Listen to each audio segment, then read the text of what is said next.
નમસ્કાર દર્શક મિત્રો, ટીવી 13માં આપનું સ્વાગત છે। હું છું ભદ્રેશ। આપ જોઈ રહ્યા છો ચર્ચા છડેચોક। વાત કરી રહ્યા છે કે કોરોના કાળમાં સમગ્ર દેશમાં મહામારી જાહેર કરવામાં આવી હતી। એની મહામારી સમયે આપણે જોયું છે ઘણી બધી અગવડતાઓ પણ લોકોને પડી હતી, ઘણી બધા પડકારોનો સામનો લોકોને કરવો પડ્યો હતો। પરંતુ સાથે સાથે કોરોના પહેલાંથી પણ એક સમયગાળો આપણને જોવા મળી રહ્યો છે જે આરોગ્ય સાથે સંકળાયેલો છે। અને આ જે મુદ્દો છે તેમાં વાત કરી રહ્યા છીએ કે રાજ્ય હોય કે દેશભરમાં વિવિધ રાજ્યોની અંદર ગેરકાયદેસર લેબોરેટરીઓ ચાલી રહી છે। ત્યારે ગુજરાતનો મુદ્દો છે એટલા માટે ચર્ચામાં આવ્યો છે કારણ કે સંસદમાં અત્યારે સત્ર ચાલી રહ્યું છે।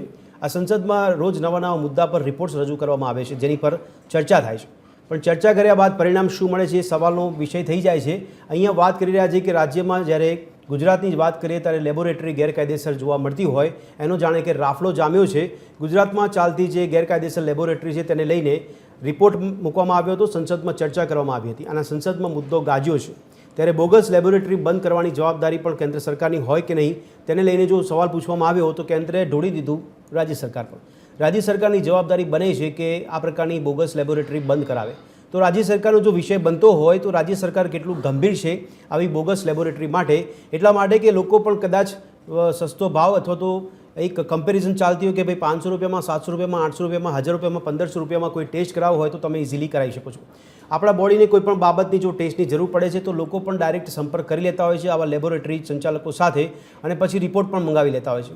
ત્યારે સવાલ એ થાય કે આ રિપોર્ટ કેટલા ઓથેન્ટિક એટલે વિશ્વાસપાત્ર માની શકાય છે, કારણ કે જે આંકડો મૂકવામાં આવ્યો છે તેમાં એવું કહેવામાં આવ્યું છે કે મોટાભાગની જે લેબોરેટરી જોવા મળતી હોય તેમાં ઘણી એવી લેબોરેટરી ચાલી રહી છે જે બોગસ ચાલી રહી છે, જ્યાં આપણને પેથોલોજીસ્ટ જોવા નથી મળતા। એટલે કે જે પેથોલોજીસ્ટ હોય, જે એમડી પેથોલોજીસ્ટની નિમણૂક કરવામાં આવતી હોય તે આપણને જોવા નથી મળતા અને એની જગ્યાએ માત્ર 12 પાસ કોઈ વ્યક્તિ હોય અને પોતે પેથોલોજીસ્ટ બની જાય છે અને લેબોરેટરીનું સંચાલન કરી જાય છે। આ લેબોરેટરીનું સંચાલન કરે અને એવામાં લોકોના સ્વાસ્થ્ય સાથે છેડા થતા હોય તેવી ગંભીર ફરિયાદો ઉઠી છે। વારંવાર ફરિયાદો કરવામાં આવી છે, રાજ્યના આરોગ્ય વિભાગને પણ કહેવામાં આવ્યું છે, છતાં પણ ઘણી બધી ચિંતા અને સવાલ ઊભા થાય છે કે શા માટે આ બાબતને ગંભીરતાથી લેવામાં નથી આવતી। શું લોકો પણ આને ગંભીરતાથી નથી લેતા કે પોતાના સ્વાસ્થ્ય સાથે છેડા થતા હોય તો આ ગંભીર વિષય માની શકાય કે કેમ? કારણ કે લોકો જો સરળતાથી ટેસ્ટ કરાવી લેતા હોય તો એવા પરિસ્થિતિ છે। આપણે જોઈએ કે જ્યારે 12 પાસ કોઈ વ્યક્તિ પેથોલોજીસ્ટ બનીને લેબોરેટરી ચલાવતો હોય અને એ ટેસ્ટ કરતો હોય જ્યાં પેથોલોજીસ્ટનો સહી સિક્કો પણ ન હોય, તેની મંજૂરી પણ ન હોય અને રિપોર્ટ્સ આપી દેવામાં આવે તો આ રિપોર્ટ્સને કેટલા ગંભીરતાથી માનવા જોઈએ અને ગંભીરતાથી માન્યા બાદ એ દર્દી પોતાની સારવાર કરાવતો હોય તો કેટલું વ્યાજબી બની જાય છે। જો આપણી આસપાસ કે રાજ્યમાં કે શહેરોમાં કે ગ્રામ્ય વિસ્તારોમાં આવી બોગસ લેબોરેટરી જોવા મળતી હોય તો ચર્ચા કરી રહ્યા છે કે આજે ચર્ચા છડેચોકમાં વાત કરીશું કે આવી બનેલી જે લેબ છે એ શું ખરેખર આત્મઘાતી બનશે?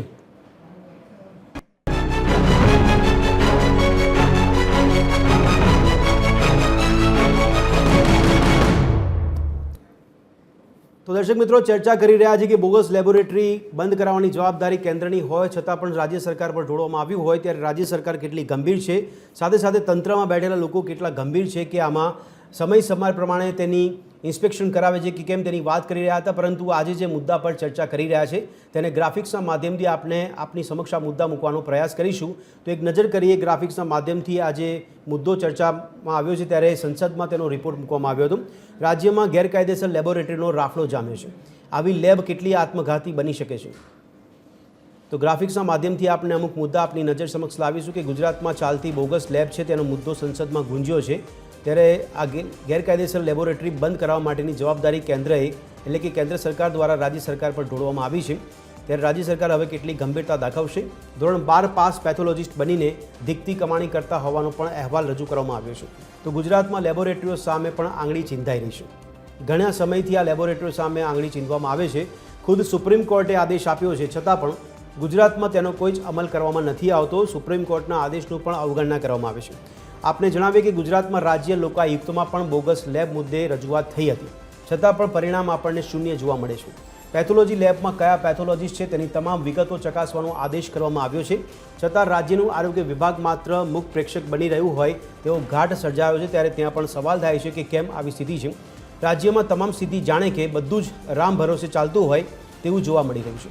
તો ઘણા સમયથી પેથોલોજીસ્ટ એસોસિએશન અને તંત્ર વચ્ચે વિવાદ પણ ચાલી રહ્યો છે આ જ મુદ્દે, પણ તેમ છતાં હજી સુધી આપણી સમક્ષ કોઈ પરિણામ જોવા નથી મળતું। લેબોરેટરીમાં એમડી પેથોલોજીસ્ટ હોવા જરૂરી છે તેવો એક નિયમ પણ છે। તો આ નિયમ મુજબ એવું પણ કહેવાય છે કે એમડી પેથોલોજીસ્ટની દેખરેખ હેઠળ જ ટેસ્ટ થવા જોઈએ અને તેમની જ સહી સિક્કા હોવા જોઈએ। ત્યારે હવે વાત કરીશું આપણે જે ચર્ચા કરી રહ્યા તેમાં સવાલ કરવામાં આવી રહ્યા છે, ત્યારે સવાલ છડે ચોકમાં આપણે નજર કરીશું કે કયા પ્રકારના સવાલ પૂછવામાં આવી રહ્યા છે. ત્યારે આજે સવાલ છડે ચોકમાં વાત કરીશું કે રાજ્યમાં બોગસ લેબોરેટરીઓ થકી પ્રજાના સ્વાસ્થ્ય સાથે ચેડા કેમ કરવામાં આવી રહ્યા છે.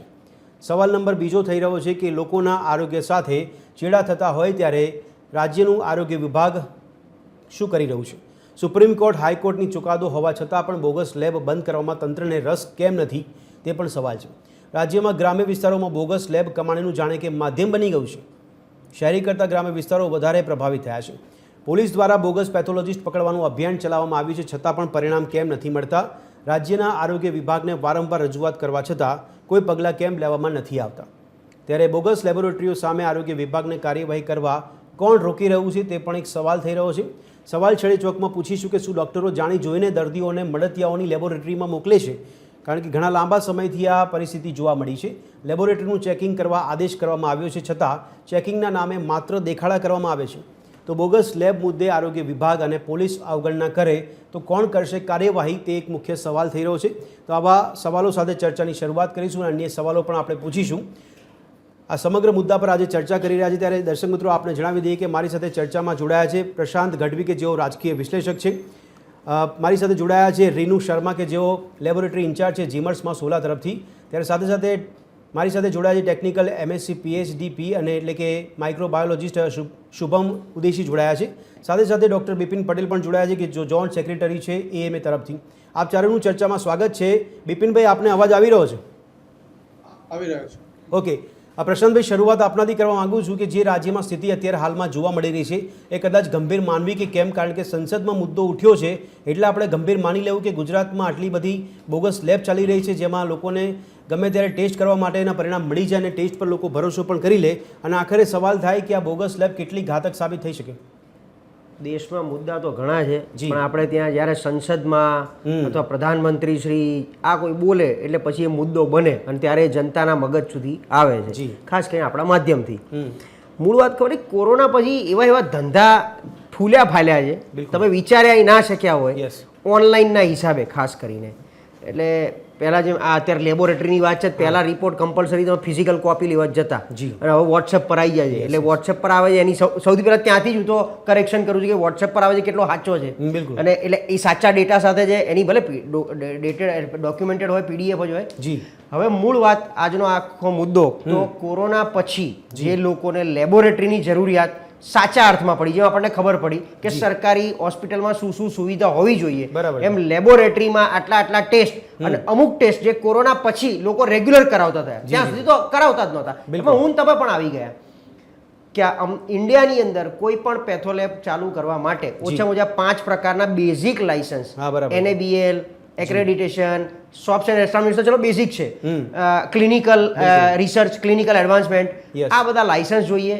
એની પાછળ લીગાલિટી, જેમ તમે હમણાં વાત કરી પોલીસ શું કરે છે, એકચ્યુઅલી પોલીસનો મુદ્દો જ નથી. આમ જો તો પોલીસનું કામ છે કંઈક ગુનો નોંધાય, FIR થાય, પછી એને કંઈક એની પર શું કહેવાય તપાસ કરવાની. પણ એની પહેલાના લોકો, ખાસ કરીને જે તમે વાત કરી તંત્રમાં, તો આરોગ્ય વિભાગ, પોલ્યુશન કંટ્રોલ, આમાં બાયોવેસ્ટ બહાર ઘણો બધો આવે એટલે એ ડિપાર્ટમેન્ટ, તો એ લોકોનું રેગ્યુલર આ ગુજરાતમાં કેટલી લેબ નોંધાઈ છે સૌથી પહેલા, એ દરેક લેબ બેઝિકલ આ તમામ ચેકલિસ્ટની અંદર ફૂલફિલ થાય છે કે કેમ, અને જે આપેલી છે. હવે આપણો જે મુખ્ય મુદ્દો છે કે કેટલી ધમધમે છે ઇલીગલ.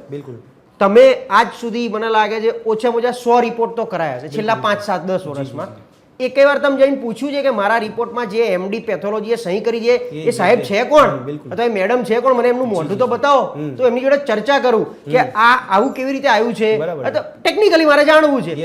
મેં નથી કર્યું, તમે નથી કર્યું. મૂળ આ બધાનો લાભ લોકો બોગસ રીતે 2 રીતે હોય છે આમાં. જેમ ફાર્મસીમાં તમે બીફાર્મ થઈ જાઓ અને તમારું લાયસન્સ કોઈને ભાડે ચલાવવા આપી દો, જે પેલો દુકાનવાળો હોય બહાર ફેલ હોય પણ લાયસન્સ તમારું વાપર્યું હોય, એક સારો ડીફાર્મ વાળો છોકરો નોકરી રાખી લે અને માગો એ દવા આપી દેતો હોય, પેલા તો કેશ કાઉન્ટર હેન્ડલ કરવાનું. એ જ રીતે પેથોલેબમાં પણ કાકા બાપા મામાના દીકરાઓ હોય જે બિચારા બેકાર હોય, બીજું કંઈ ના કરતા, થોડા અન્ડરસ્ટેન્ડિંગ સારી હોય, તો પેથોલેબ વાળા કે નોકરી કરતા હોય પ્રોફેસરીમાં, બીજે જો કે લાયસન્સ આપ્યા પછી એકચ્યુઅલી નોકરી પણ ના કરી શકતા હોય. અમારે બી કોન્ટ્રાક્ટરમાં એવું હોય છે. તો લાયસન્સ એપ્લાય કરવું, હા. પોતે કન્સલ્ટિંગ કરવું, કારણ કે પ્રાઇવેટનું કન્સલ્ટિંગ કંઈ નડતું નથી. બરાબર છે. એટલે પ્રાઇવેટ હોસ્પિટલોમાં સારી નોકરીમાં ગોઠવાઈ જવું જી, જી. અને આ બાજુ પોતાની લેબ કેક આપી સહી કરવા માટે રોજ સાંજ પડે. કેમ તમને રિપોર્ટ 2 કલાક 4 કલાક એટલે ઇમિડિયેટ નથી મળતો? હા, yes. ઘણા રિપોર્ટ સાંજે મળે અમુક છે, બીજા સમય પછી દિવસે, મળે છે. કારણ કે પેલા સાહેબ નોકરી પરથી સાંજે આવે Yes, yes. પછી બધા ભેગા સાઈન કરે. હમ. આ બધું ચાલે છે. એમાં સૌથી મોટો ઘટસ્ફોટ એવો છે, તમે એમના એટલે ડેટા જ બોલે છે, જી. હાઈએસ્ટ ઇલીગલ પેથોલોજી લેબોરેટરી ઇન્ડિયામાં ગુજરાતમાં છે. બરાબર છે. ઓછામાં ઓછી 10,000. ઓહો. બાકી બધા રાજ્યોમાં, મહારાષ્ટ્રમાં ને એ બધામાં હજારોમાં આંકડો છે. Yes, yes, yes. 1000, 1200, 1600, પંજાબમાં વધારે ચાલે છે. હાઈએસ્ટ ગુજરાતમાં છે. બિલકુલ. એટલે મૂળ કેવું છે, ગુજરાતમાં છેલ્લા ઘણા સમયથી એક તંત્રની સામે, એટલે તંત્ર અને આ માર્કેટ, આ બે વચ્ચેની કોઈ પકડ રહી નથી. Okay. અને દરેક વ્યક્તિ ક્યાંક ને ક્યાંક ખેસ પહેરેલો છે. પ્રશાંતભાઈ, રાજ્ય અને દેશવ્યાપી આપણે ત્યાં મેડિકલ વ્યવસ્થાપન છે. આ મેડિકલ વ્યવસ્થાપન હોવા છતાં પણ બોગસ લેબની જરૂરિયાત ઊભી શા માટે થાય છે? વ્યાપ વધ્યો છે, અચ્છા. જરૂરિયાત વધી છે અને કોમ્પિટિશન. નહીં, એટલે સિસ્ટમમાં ખામી હશે ને, વ્યવસ્થાપનમાં ક્યાંક ખામી હશે. સિસ્ટમમાં પહેલી ખામી તમે સમજો, સિસ્ટમ તો બે ધડક અને Okay. રોજે રોજ જોઈએ એટલા સહીઓ કરીને લાયસન્સ આપી દે છે, બરાબર ઇસ્યુ છે. કરી શકે હા, હા, હા. છે. એ ઇસ્યુ થાય છે, એની સામેનું ચેકલિસ્ટ જો મારી તો પહેલેથી સરકારની સામે આ ફરિયાદ હોય છે કે કોઈ પણ વસ્તુમાં આજે ફાર્મસીની શોપ કે ફાર્માનો બિઝનેસ, એ લોકો જે ડ્રગ્સ કંટ્રોલમાંથી કે ફૂડ એન્ડ કંટ્રોલમાંથી જે આવતા હોય છે ને, એ લોકો કોમ્પ્લાયન્સ ચેક કરવા નથી આવતા. બરાબર છે. એ માત્ર આઈને તમારી જોડે વાત કરી અને વહીવટ માટે આવે જી, જી, કારણ કે હું પોતે આનો સાક્ષી, મેં તો કેટલી વાર ફરિયાદ કરેલી જી, છે. જી, જી. અમારા કોશિયા સાહેબ છે, ડ્રગ્સ પેલાના હા, yes. ડાયરેક્ટર સાહેબ, કે તમારા માણસો આવે છે ને ખાલી વહીવટની વાત કરે છે કે બરાબર. ઉપર સુધી અમારે પહોંચાડવાના 25,000 રૂપિયા થશે, તમે મોકલાઈ દો ને તમારું લાયસન્સ આવી જશે. Yes, yes, yes. આ એકદમ ધીકતો દાખલો છે. હું પોતે જ આનો સાક્ષી છું. મેં કેટલી વાર નામે આપ્યા છે, કોઈ એક્શન લેવાઈ નથી. ઉપરથી કોશિયા સાહેબ મને ખખડાયો હતો બિલકુલ. કે તમને પૈસા વધી ગયા છે, 10,000 રૂપિયા આપી દીધા હતા. ઓહો. ઓય સાહેબ, તમે ડાયરેક્ટર તરીકે બેઠા છો, હું હા, ફરિયાદ yes. કરવા આવ્યો છું, તમે વાત તો કરો નીચે જે, અને હું નામ આપું છું હા, કે આ વ્યક્તિ પૈસા લઈ ગયો છે. બિલકુલ, એટલે બિલકુલ. તંત્ર તો એની રીતે ઢીલાસથી છે કે મેં ના કીધું કે મૂળ કામ એ છે, મૂળ પ્રોબ્લેમ ત્યાં થયો છે, વેક્યુમ બિટવીન આ જે બ્રિજ છે ને, એ જી, તૂટી જી, ગયો જી. છે. બરાબર. એની પાછળનું કારણ એ પણ છે કે તંત્ર ખબર નહીં ક્યાં રાચે છે, શેમાં વ્યસ્ત છે, જી. એની મશીનરી ક્યાં કામ કરે છે, કોઈને Yes, ખબર yes, નથી. yes, yes. આ બાજુ લોકોને એવું છે પણ કે આપણે તો પ્રશાંતભાઈ, ચાલુ આટલું કરતો. બધું તંત્ર અસ્તવ્યસ્ત હોય તો પછી સુપ્રીમ કોર્ટ ને હાઈકોર્ટે નોંધ લેવાની જરૂર શું પડતો પછી? એ લોકો સુઓ મોટો તો વાપરે ને દરેક અચ્છા. જગ્યાએ. PIL થતી હોય, હા, આ તો PIL માં બી હવે થોડા સુધારા થયા કાયદામાં. હા, yes, પહેલા એવું હતું PIL કોઈ બી વ્યક્તિ ઇઝીલી કરી કરી શકે. શકે. હા, yes, હવે એવું છે કે PIL કરતા બીક લાગે છે. મેં કોંગ્રેસ વાળાને પૂછ્યું કે આટલું બધું ધુપ્પલ ચાલે છે, તમે એક PIL તો કરતા નથી. હા. તો કે જો PIL ખોટી પડે તો દંડે આવે છે અને બેન થાય છે કે Yes, હવે પછી આ વ્યક્તિના નામે PIL નહીં થઈ શકે. જી, જી, બિલકુલ. એટલે એ PIL ના કાયદા સુધરી ગયા છે. હા, હા. સુઓ મોટો હાઈકોર્ટ જ્યાં જરૂર પડે, જેમ ટ્રાફિકમાં, હા, correct, જેમ yes. આપણે રોડ રસ્તા ગટર પાણીની જે વરસાદી સમસ્યા, હા, હા. એ બધામાં એ લોકો સુઓ મોટો વાપરીને તંત્ર આગળ લાલ આંખ કરે છે. પણ એ બી કેવું છે, હવે તો ક્યાંક ને ક્યાંક દેખાડા પૂરતું, કારણ કે Okay. તંત્ર ચલાવે છે. બરાબર એ છે. કોર્ટ હોય, સુપ્રીમ હોય, ઈડી, CBI, એ બધું તંત્ર એક મશીનરી ચલાવે છે. Okay. એ મશીનરીના આધારે જવાબો મળે છે. જી, જી. આમાં કશું મેં ના કીધું કે બોગસ લેબ, અચ્છા હવે આ બાજુ બી આવી જઈએ. Yes, તંત્ર yes. તંત્રનું કામ કરે છે, હા, બરાબર. પણ મને પોતાને બી એ સમજ નથી. જી. મને જે સસ્તું આપે, આજે હા, મારો એની પાસે નોર્મલ જવાનું. રિપોર્ટ, આજે આપણા જે બેઝિક બ્લડના રિપોર્ટ, યુરિનના રિપોર્ટ, Yes. થાઇરોઇડનો, ફલાણાનો, આ રિપોર્ટ મને સસ્તો કોણ કરીને આપે? બરાબર પછી છે. ક્વોલિટી નહીં જોવાની. Okay, okay. એટલે એ જે કમ્પિટિટિવ માર્કેટ છે, એના હિસાબે આ ધંધો ધીકતો થયો છે. ओके रीनू जी, आपकी क्या राय, इस तरह का हालत क्यों खड़े हुए, इसकी वजह क्या है, इसके पीछे की आप वजह क्या कहोगे? एक्चुअली मैं एक डॉक्टर हूँ, फैकल्टी हूँ 16 सिविल हॉस्पिटल में, तो मैं एक डॉक्टर के पर्सपेक्टिव से बोलूँगी हाँ। कि पहला तो ये है कि इम्पोर्टेंस क्या है लैब रिपोर्ट्स का. जी. रिपोर्ट्स एक हार्ट है, या हम कह सकते हैं lab is the heart of a hospital. जहाँ पे हम टेस्ट करते हैं तो वो डायग्नोसिस की लाइन हाँ, को डिसाइड करने में इम्पॉर्टेंट है, ट्रीटमेंट लाइन में इम्पॉर्टेंट है, डिफरेंशियल डायग्नोसिस में इम्पॉर्टेंट है, क्रॉनिक इलनेस का पेशेंट है तो फॉलोअप में इम्पॉर्टेंट है. तो जितना भी क्लिनिशियंस को ये डिसीजन लेना है डॉक्टर्स को कि पेशेंट को किस तरीके से ट्रीट तकलीफ करना है, है, हाँ, कौन yes. सी दवाई चेंज करनी है, जी, जी. वो सब उसकी रिपोर्ट से ही वो एनालाइज करते हैं. बिल्कुल. तो रिपोर्ट्स का इम्पोर्टेंस बहुत ज़्यादा है. जी. और उसकी ये गंभीरता को देखते हुए मुझे लगता है कि लैब के अंदर जो ये मशरूमिंग हो रहा है कि इलीगल प्रैक्टिसेस हो रही हैं, टेक्नीशियंस लैब चला रहे हैं, जी, जी, जी. वो बहुत रॉन्ग प्रैक्टिस है. बिल्कुल. और कहीं ना कहीं हम एक सिस्टम में जब रहते हैं तो हमें कुछ रूल्स को फॉलो करके और उनके अंदर रह के, उस दायरे में रह के, एक लिमिट में रह के हमें काम करना चाहिए. बराबर. अभी 2017 में सुप्रीम कोर्ट की रूलिंग हाँ, में yes. ऐसा था कि MD पैथोलॉजिस्ट एंड माइक्रोबायोलॉजिस्ट होना कैन चाहिए. Will sign the report. बिल्कुल.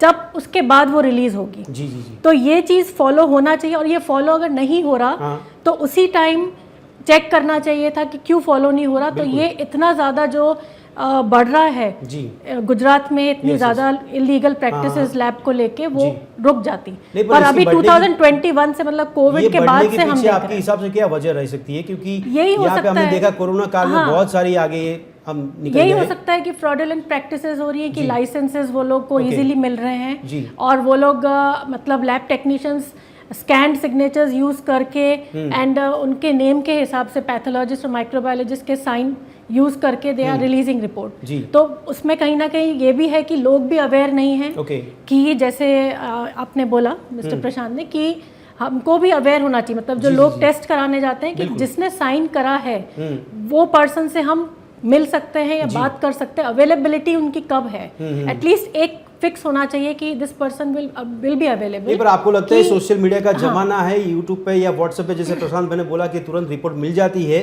तो ऐसे जमाने के साथ चलने वाला इंसान है वो क्या भरोसा करेगा लैब के रिपोर्ट पे? मुझे ऐसा लगता है कि इन्फ्लुएंस तो काफ़ी हो गया है सोशल मीडिया का, फेसबुक का और अपना यूट्यूब पे जो भी इन्फ्लुएंसर्स हैं हाँ यस वो जो क्लिनिकल बैकग्राउंड से बिल्कुल भी ताल्लुक नहीं रखते बिल्कुल सही हैं, और वो कई ऐसी चीज़ें बताते हैं जो लोग बहुत इजीली उस चीज़ को अपने अंदर मतलब वो लोग कर लेते हैं, एब्जॉर्ब कर लेते हैं। लेकिन डॉक्टर्स जब बताते हैं तो उनको लगता है कि एक लॉन्ग टर्म ट्रीटमेंट है या फिर बहुत ज़्यादा हमारे को इसमें परेशानी होगी, तो जितना जल्दी सोल्यूशन निकले वो अच्छा। प्लस सेल्फ मेडिकेशन हो रहा है, प्लस गूगल का ज़माना है तो वो काफ़ी अपने तरीके से लिख लेते हैं, तो वो हम कंट्रोल नहीं कर सकते हैं। तो लेकिन कोई अगर लैब के रिपोर्ट पे भरोसा करता है, जैसे प्रशांत जी ने बोला, उस हिसाब से जो सस्ता रिपोर्ट मुझे देता है उसके ऊपर भरोसा करके वो आगे बढ़ेगा, उसको हम रोक भी नहीं सकते। प्रॉब्लम ये है कि ये जो सिचुएशन है इलीगल प्रैक्टिस की, रूरल एरियाज में ज्यादा गंभीर रूप ले लेती है। बिल्कुल सही है, क्योंकि वहाँ अनएजुकेटेड पॉपुलेशन भी ज्यादा है और वो लोग पूरा रिलाई करते हैं लैब सर्विसेज पे या जो भी वहाँ पे क्लिनिक्स हैं। नहीं, पर ऐसा माहौल बढ़ रहा है, आपने बोला कि रूरल में ज्यादातर आपने को देखने को मिल रहा है इस तरह का माहौल, तो डॉक्टर्स एसोसिएशन क्या करते हैं गुजरात के? इसमें जहाँ तक मैंने इन्फॉर्मेशन देखा है कि IMA के थ्रू भी रिप्रेजेंटेशन हुआ है, और माइक्रोबायोलॉजिस्ट एंड पैथोलॉजिस्ट की एसोसिएशन में भी रिप्रेजेंट किया गया है।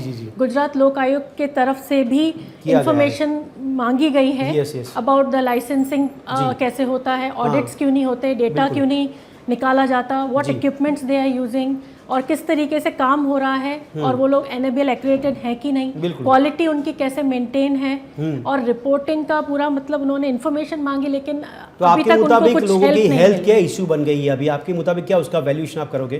क्या हेल्थ बन गई, इतनी सस्ती हेल्थ बन गई अपनी?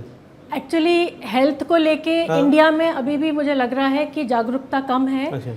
और दूसरा ये है कि लोग सस्ती इंफॉर्मेशन और जो इजीली अवेलेबल है वो बहुत जल्दी एब्जॉर्ब कर लेते हैं, और बहुत कुछ ऐसा हो रहा है कि एक ट्रस्ट जो होना चाहिए उनको एक डॉक्टर के ट्रीटमेंट लाइन में और उनके डिजीज के बारे में जो समझदारी है वो लोग प्रॉपर तरीके से लेते नहीं है, और उसमें जो एक गैप है और टाइम लगना चाहिए उस चीज़ को भी वो समझते नहीं है।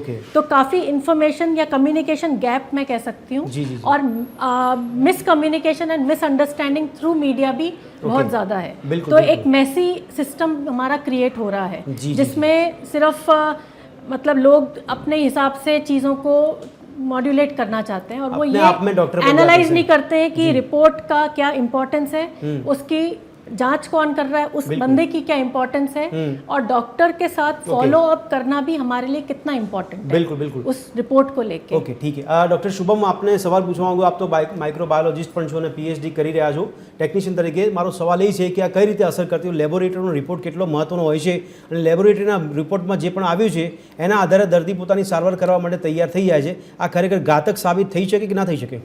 ચોક્કસ વાત છે કે આ વસ્તુ આપણા માટે ઘાતક સાબિત થઈ શકે છે, કેમ કે જો આપણે એક વખત કોઈ ડૉક્ટરે આપણને ડાયગ્નોઝ કર્યું કે આપણને તાવ આવે છે, હવે ઘણી બધી બીમારી છે કે જેમાં તાવ આવે જ છે, હવે એ તાવ 2 દિવસ મટી જાય તો એમ કહીએ કે ભાઈ શરદી ઉધરસનો તાવ હતો, 3-4 દિવસ વધારે ચાલે તો સમજી લેવાય કે કંઈ ભાઈ નાનું મોટું હશે।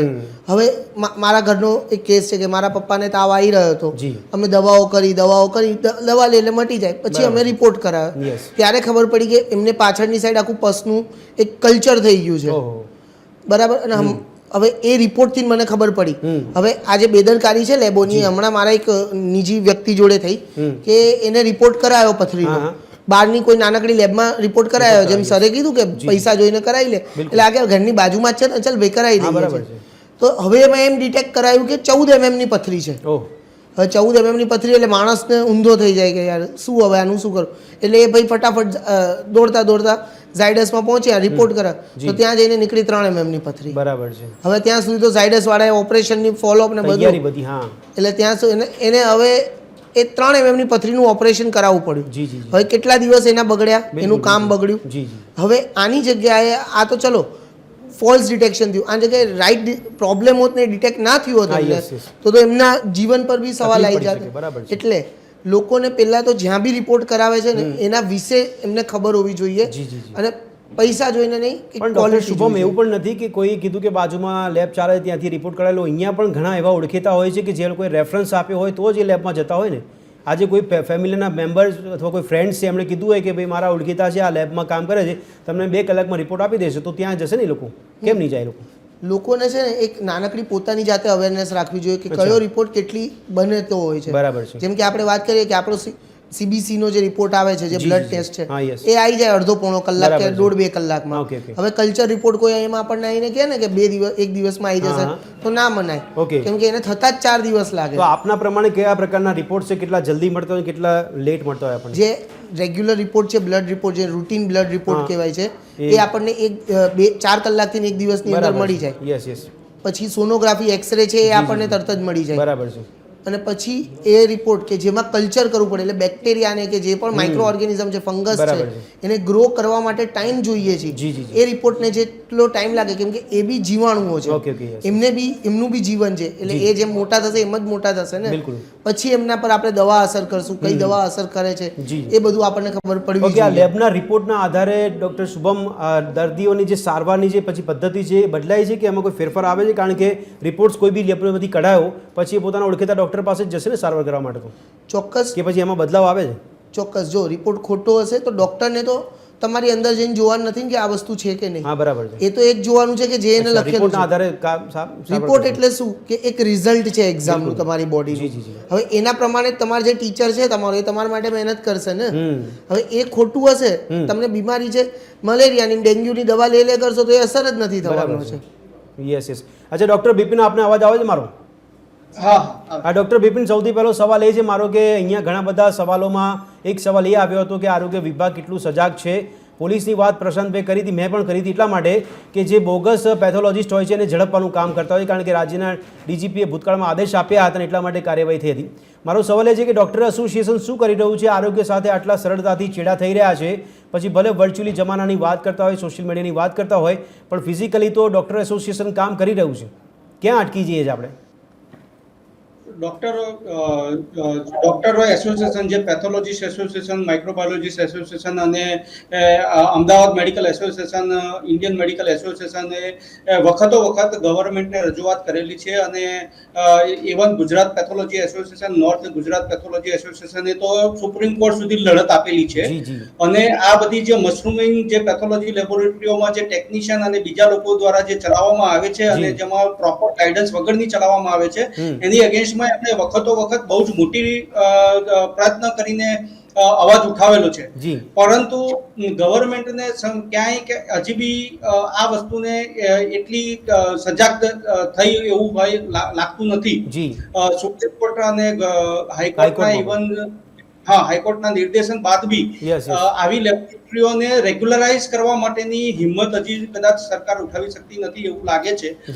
જો સરકાર આમાં પગલા લે તો સરકાર બી આપણા જે લોકોની હેલ્થ માટે થઈને જે ગવર્મેન્ટનો મેઇન એમ છે. બિપિનભાઈ, ડોક્ટર એસોસિએશનની વાત આપે કરી, હાઈકોર્ટની વાત કરી, સુપ્રીમ કોર્ટની વાત કરી, છતાં પણ તંત્ર જાગતું કેમ નથી? તંત્ર કેમ, આરોગ્ય વિભાગ નિંદ્રામાં છે? શું એનું કારણ શું હોઈ શકે? એકચ્યુઅલી તંત્ર જાગતું નથી એવું કહેવા કરતા કદાચ એવું બને કે આપણે તંત્રએ આ વસ્તુને પ્રોપરલી વધારે સારી રીતે લેતું નથી. આ પર્ટિક્યુલર હેલ્થ કેર જે તો બિપિનભાઈ, ડોક્ટર એસોસિએશનની રજૂઆત એટલી ધરખમ નથી જોવા મળતી એમ ને? હેલ્થકેર એસોસિએશન દ્વારા કરેલી રજૂઆતને સરકાર કાને નથી ધરતી, એનું સરકારને જ ખબર છે કેમ નથી કાને ધરતી, અને સરકાર દ્વારા આ પ્રયત્નો જો નહીં લેવાય તો બહુ મોટા પાયે આરોગ્યને નુકસાન થાય એવું, જનરલ પબ્લિકના આરોગ્યને નુકસાન થાય એવી સંભાવનાઓ છે.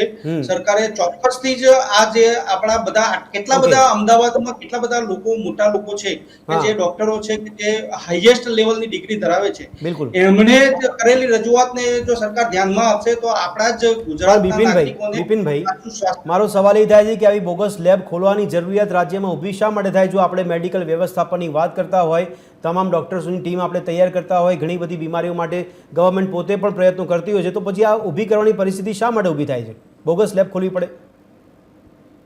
હેલ્થકેર ઇન્ફ્રાસ્ટ્રક્ચર ઓવરઓલ ગુજરાત અને અમદાવાદ ઇન્ડિયામાં ઓછું જ છે. એના જે આપણે ટ્રેન્ડ રિસોર્સિસ બી ઓછા છે.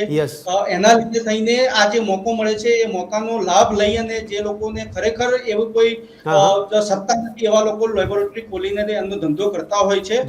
એના માટે થઈને સરકારે પ્રોપર પગલાં લેવાથી આ સમાધાન થાય એવી શક્યતાઓ. ઠીક છે બિપિનભાઈ, આપ કહો છો એ પ્રમાણે પ્રશાંતભાઈ એમણે કીધું કે આપણી પાસે ઇન્ફ્રાસ્ટ્રક્ચરમાં એટલું બધું ખાસ આપણે ધ્યાન નથી આપતા, તો પછી સીધો સવાલ ત્યાં થાય કે દર વર્ષે બજેટ ફાળવવામાં આવે છે, બજેટ મૂકવામાં આવે છે, અને બજેટમાં હેલ્થ અને આરોગ્ય માટે તો કરોડો રૂપિયા ફાળવવામાં આવે છે, અને આપણા તો ગુજરાતમાં જ્યારે બજેટ ફાળવવામાં આવે ત્યારે આરોગ્ય માટે ખાસ પ્રાવધાન કરવામાં આવ્યું છે એવું મોટેથી કહેવામાં આવે છે. તો આ પછી આટલા બધા કરોડ રૂપિયા ફાળવવાનો મતલબ શું? મેડિકલ આપણી બ્રાન્ચ જે છે ગુજરાત રાજ્યની આરોગ્ય વિભાગ, એમાં પીએચસી, સીએચસી છે. તમે કઈ જગ્યાએ સરકારમાં છેલ્લે લેબ એટલે સેમ્પલ આપવા ગયા હતા એ વાત આપણે પહેલા કરી લઈએ. કેટલી લેબ છે આપણી જોડે, કેટલા પીએચસી છે અને કેટલા સીએચસી છે? 1168 પીએચસી છે અને લગભગ 250 જેટલી સીએચસી છે. આ બધામાં લેબોરેટરીની ફેસિલિટી કેટલી જગ્યાએ પહેલા એ આંકડો કઢાવો. ઓછી છે કમ્પેરેટિવલી, એટલે છે જ નહીં. કેટલાયમાં હજી બી આપણા ત્યાં 26 સિવિલ હોસ્પિટલ છે, બેન તો સોલામાં બાજુમાં જ બેઠા છે. MRI મશીન કેટલા સિવિલ હોસ્પિટલમાં છે. એટલે આ બધી ફેસિલિટીનો જે અભાવ છે. મને બિપિનભાઈએ જે વાત કરી ને, મૂળ શું છે કે સરકાર મેડિકલ એસોસિએશન એમની રીતે એમનું કામ છે કેમ્પિંગ કરીને અવેરનેસ કરાવવું. હું એ બહુ ઇન્વોલ્વ છું એટલે મને ખ્યાલ છે અમદાવાદ મેડિકલ એસોસિએશન IMA કેવી રીતે કામ કરે છે. હવે આ બોગસ કેવી રીતે 3000 રીતે ચાલુ થાય? તમે જો એક વસ્તુ કે એક તો પાનના ગલ્લાની જેમ ખોલીને બેસવું, એ લોકો પાસે ખાલી સેમ્પલ લેવાની ફેસિલિટી હોય. કોઈ લેબ ટેકનિશિયન અથવા તો નર્સિંગ કરેલા સ્ટુડન્ટને હાયર કરી લેવાના, એ લોકોને ઇન્જેક્શન લઈને સેમ્પલ લેતા આવડતું હોય, એ સેમ્પલ પછી મોકલતા ઓરિજિનલ લેબમાં. તમે જો ઘણી જગ્યાએ આવું મેક્સિમમ ચાલતું હોય કે અહીંયા તો સાહેબ ખાલી અમે સેમ્પલ લઈએ છીએ, કલેક્ટ કરીએ છીએ, પછી આપવા તો ઉપર જઈએ છીએ, એ પછી 2-3 સ્ટાન્ડર્ડ જે લેબ છે એમાં જતા હોય, ત્યાંથી રિપોર્ટ આવે, એટલા માટે તમને રિપોર્ટ થોડો લેટ આપતા હોય છે આ લોકો. બીજું મેં કીધું એમ કે MD પેથોલોજીસ્ટ ઘણા બધા હોય, પણ એ પોતે પ્રાઇવેટ બીજા ક્લિનિક આત્રે કાં તો મોટી હોસ્પિટલમાં નોકરી પણ કરતા હોય અને સાંજે સહીઓ કરવા આવતા હોય. એ સહી જેમ બેને કીધું એમ ડિજિટલ ફ્રોડ બી થતું હોય છે અને MD ના નામે બી ચલાવતું હોય છે, પણ MD ને ધ્યાનમાં તો હોય જ બધી વસ્તુ. હવે સરકારે જો આ લાલાક કરવી હોય તો એમ પેથોલોજી આપણી પાસે રજીસ્ટ્રેશન બધાના થતા જ હોય છે. બરાબર છે. આપણને ખબર જ છે કેટલા લોકો કેવી રીતે ક્યાં રજીસ્ટ્રેશન માટે એપ્લાય કરતા હોય છે. એ લોકો પાસેથી એવરી યર આનું ચેકલિસ્ટ આવતું નથી હોતું. બરાબર છે. બીજી એક વાત, મને બહુ સાચું કહું ને, આ મને કેટલાય સમયથી આશંકા છે, આજ પહેલી વાર મને માધ્યમ મળ્યું કહેવાનું. અચ્છા.